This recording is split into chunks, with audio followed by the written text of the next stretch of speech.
Hi, this is David Newton speaking. Now, today we're talking about part 3 in the luck factor, about creating your own luck. And it's in my favourite book. I've got the links down below for the other parts of this particular series. So this is part 3 out of 4 in the series. And I will provide a little bit of a recap on the day after that, covering topics related to luck and a lot of the misconceptions. However, part number 3, I'll just read from the book. Principle 3, expect good fortune. Okay, the principle basically states that lucky people's expectations about the future help them fulfill their dreams and ambitions. Now, I'll just read a little bit further on this. We all have dreams and ambitions. Some people want to be amazingly successful in business, win the lottery, or travel the world. Others harbour a secret desire to become a famous writer, artist, or film star. Most people want to be in a loving relationship. Many would like to find a job that they enjoy, and everyone wants to be healthy. My research, this is Dr. Richard Wiseman says, my research revealed that lucky people's dreams and ambitions often become a reality, whilst unlucky people rarely obtain what they want from life. I think the thing here is that there is to some degree here what Dr. Richard Wiseman calls a self-fulfilling prophecy, in that in the expectations that lucky people have for the future, in going forward into the future, they tend to attract more success in their life because they've already set up the expectation in their mind that, hey, things are going to look pretty good in the future. They may even have rose-coloured glasses in the process. And some people say that, oh, that's just pure fantasy and so forth. But in reality, because they have high expectations and maybe even a flowery expectations of good things happening in the future, they tend to attract that from all different aspects of their life. Just pardon me for a moment. Pretty hard to talk when you've got a dry throat. But look, I suppose the thing here is this also comes with essentially 3 different caveats, or as I would like to say, sub-clauses to expect good fortune. And once again, I'll just read from his book here in the summary section here. The summary principles, the first one is, lucky people expect their good luck to continue in the future. In other words, what's going well, they expect it to continue on just as it is, unabated.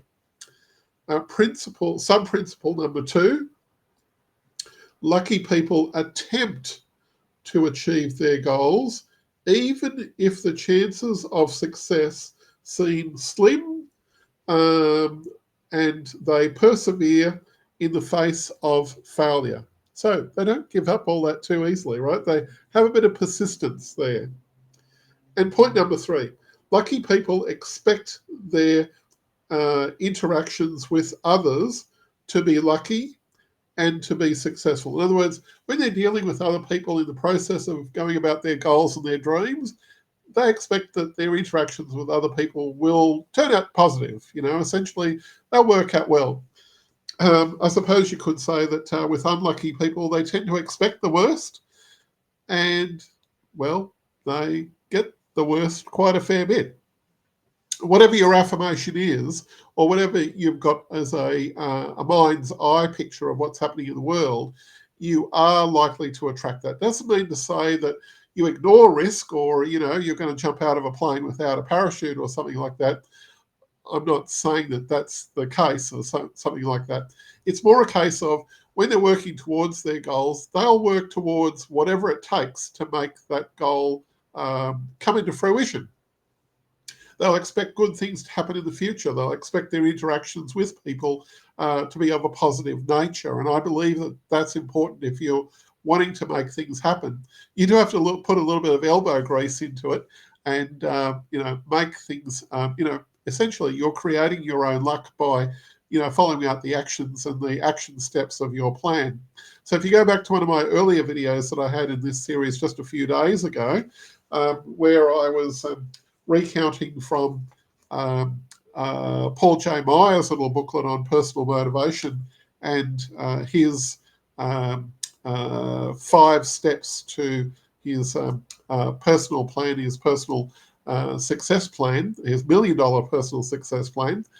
Essentially, that is, carrying on with your goals, regardless of what other people say, think, or do, or whatever the roadblocks are in the way. So, of course, you're doing that with ethics, of course, in respect to your goal and whatever your profession is. But essentially, successful people don't give up that easily. Successful people, have a lot of faith in people and faith that their plan will work. They'll also have a lot of faith that things that are good now are going to continue on in the future. And as a result of that, they're going to maximize their success as a result of continuing on.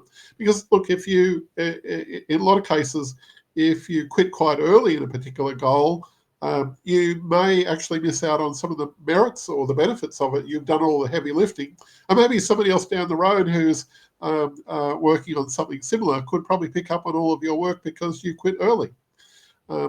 I still remember, this is probably a classic case of how a friend of mine was quite shocked in when she was doing sales for a particular company that sold alarms to do with fire alarms or something. They were absolutely ridiculously expensive, whatever.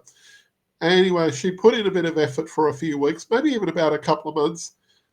There was no immediate result. She quit. She handed all of her training materials all back to the company, and essentially she gave up and went on to something else. Now, a funny thing happened. I remember her telling me this story at the time, that she said, well, David, I'd quit.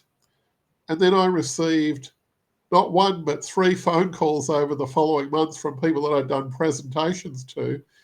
And those people came back to me and said they would like to buy the particular product that was on offer. And she said, David, if I'd kept that up, I would have made so much commission, blah, blah, blah. And it's a case of she quit probably a little bit too early. She didn't realize the results of the work that she put in. And I guess that's a case here. It's another thing here that if you're working at something here, see the possibilities. If you do need to pull in some help from other people, do so, because that could help you achieve your goal. And as a principle there, expect good fortune. Go into something there and say, hey, look, I'm going to be a winner at this. I'm going to make this work. I honestly didn't know at the time when I was, I'd set a goal for writing 10 books over 10 years, and I wound up writing something like well over 50 books in about 2 and a bit years. So I really hit that goal really on the head very, very, very fast. And I didn't know at first, but when I got the momentum going, I didn't stop at 10. I just kept continuing. And as a result of that, I attracted a whole lot of other people into my life, a whole lot of other fantastic things. I started running seminars and started running other different events, all because I had a fair bit of momentum going. And maybe that's all that you need for what you're doing. You need to have some kind of momentum there, and you'll see the benefits of all of the work that you put in. So there you go. Expect good fortune. Part number 3. This is David Newton speaking. Put that into action.